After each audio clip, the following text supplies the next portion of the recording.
अभी हमारे पास एक क्वेश्चन है, उपयुक्त उदाहरण देते हुए हाइपोवोल्मिक प्यास तथा ओस्मोटिक प्यास के बारे में जो है अंतर हमें ज्ञात करना है। तो आइए और इसको हम देख लेते हैं ताकि बेहतरीन तरीके से हमें समझ में आ जाए। हाइपोवोल्मिक प्यास, जब व्यक्ति के शरीर में किसी कारण रक्त बाहर निकल जाता है। हाइपोवोल्मिक में क्या है, रक्त बाहर निकलता है, यानी रक्त की कमी होने के चलते प्यास अनुभव होता है। जबकि ऑटोसोमिक प्यास में जब व्यक्ति पेशाब वगैरह कर लेता है वहाँ पे रक्त की कमी पानी की कमी महसूस होती है।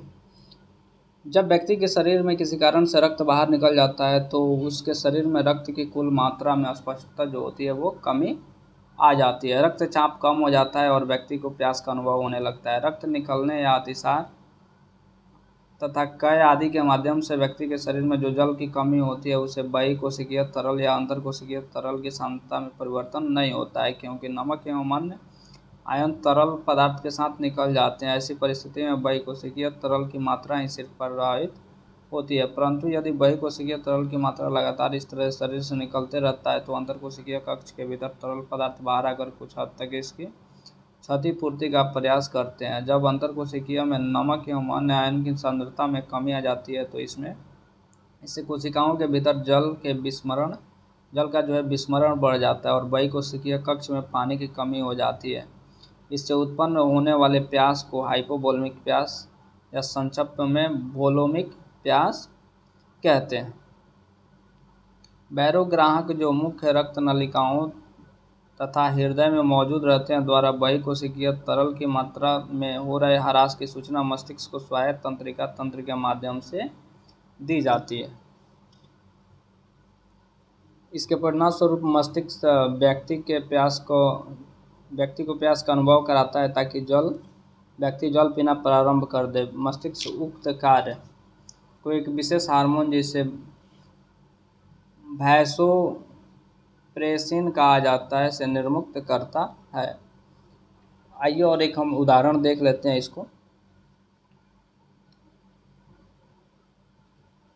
वैसोप्रेसिन रक्त नलिकाओं को सूचित कर देता है तथा वृक्क को मूत्राशय में पानी भेजने के लिए तुरंत रोकने लगता है। इस तरह से वैसोप्रेसिन के निर्मुक्ति से हम लोगों को प्यास का अनुभव करने से पहले ही वृक्क पानी को संग्रहित करना प्रारंभ कर देता है। मधुमेह के रोगियों में वैसोप्रेसिन निकलना बंद हो जाता है, जिसके परिणाम स्वरूप वृक्क जल को कम मात्रा में संरक्षित करता है, अर्थात अधिक मात्रा में मूत्राशय में भेज देता है, जिससे ऐसे रोगियों को बार बार पेशाब लगता है। तो जिन लोगों को चीनी रोग होता है उनको बार बार पेशाब लगता है।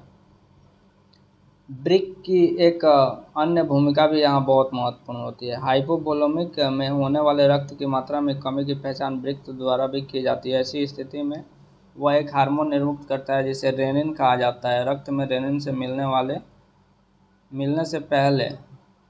रक्त में पहले से मौजूद प्रोटीन जिसे एंजियोटेंसिनोजेन कहा जाता है को एंजियोटेंसिन में बदल देता है। फिर एंजियोटेंसिन 1 को एंजियोटेंसिन 2 में बदल दिया जाता है, जो तुलनात्मक रूप से अधिक सक्रिय होता है। इसके बाद दूसरा है ऑस्मेटिक प्यास। जब व्यक्ति के शरीर से पेशाब, स्वेदन आदि के कारण जल की कमी हो जाती है, इससे भी उसे प्यास का अनुभव होता है। ऐसी स्थिति में जल के साथ साथ नमक की भी कमी हो जाती है, परंतु ज़्यादातर पानी की ही कमी ऐसी स्थिति में होता है। इस तरह से स्थिति में बहिकोशिकीय तरल की मात्रा कमी होने के साथ साथ इस तरह के तरल पदार्थ की विलेय सांद्रता में वृद्धि हो जाती है। इसका परिणाम यह होता है कि कोशिकाओं के भीतर जल को बाहर ले जाया जाता है, क्योंकि शरीर बहिकोशिकीय तरल तथा अंतरकोशिकीय तरल के बीच संतुलन बनाए रखने के लिए प्रयत्नशील हो उठता है। विलेय सांद्रता में इस तरह की वृद्धि से जो प्यास की उत्पत्ति होती है उसे ऑस्मोटिक प्यास कहा जाता है। स्पष्ट हुआ कि यदि बहिकोशिकीय कक्ष में पानी की कमी हो जाती है तो केंद्रिका के बाहर नमक एवं अन्य आयन की सांद्रता कोशिका के भीतर के नमक एवं अन्य आयन की सांद्रता से अधिक होती है। इससे एक विस्मरण की उत्पन्न होता है, क्योंकि ऑस्मोटिक दबाव के कारण कोशिकाओं के भीतर जल बाहर की ओर आना प्रारंभ कर देता है। वैकल्पिक रूप से कोशिकाओं के बाहर आइकोनिक सांद्रता को पानी की मात्रा के बिना कमी किए ही बढ़ाया जा सकता है। जैसे यदि हम कोई नमकीन चीज़ खाते हैं तो इसी तरह का परिणाम मिलता है। बहिकोशिकीय तरल में नमक आयंस की सांद्रता बढ़ने से कोशिकाओं के भीतर से पानी बहिकोशिकीय कक्ष में आ जाते हैं। जैसा हम जानते हैं कि कोशिकाओं के भीतर पानी की कमी होने से जो प्यास उत्पन्न होती है उसे ऑस्मोटिक प्यास कहा जाता है। इस तरह के प्यास से अंतरकोशिकीय तरल में सांद्रता कम हो जाती है तथा बहिकोशिकीय तरल में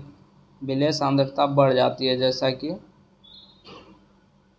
हमें पहले से ही पता है। हाइपोवोल्मिक प्यास, चूँकि इस तरह की विलेय सांद्रता में कोई परिवर्तन नहीं होता है, अतः इन दोनों कक्षों में बिंदुओं की सघनता एक समान दिखलाया गया है।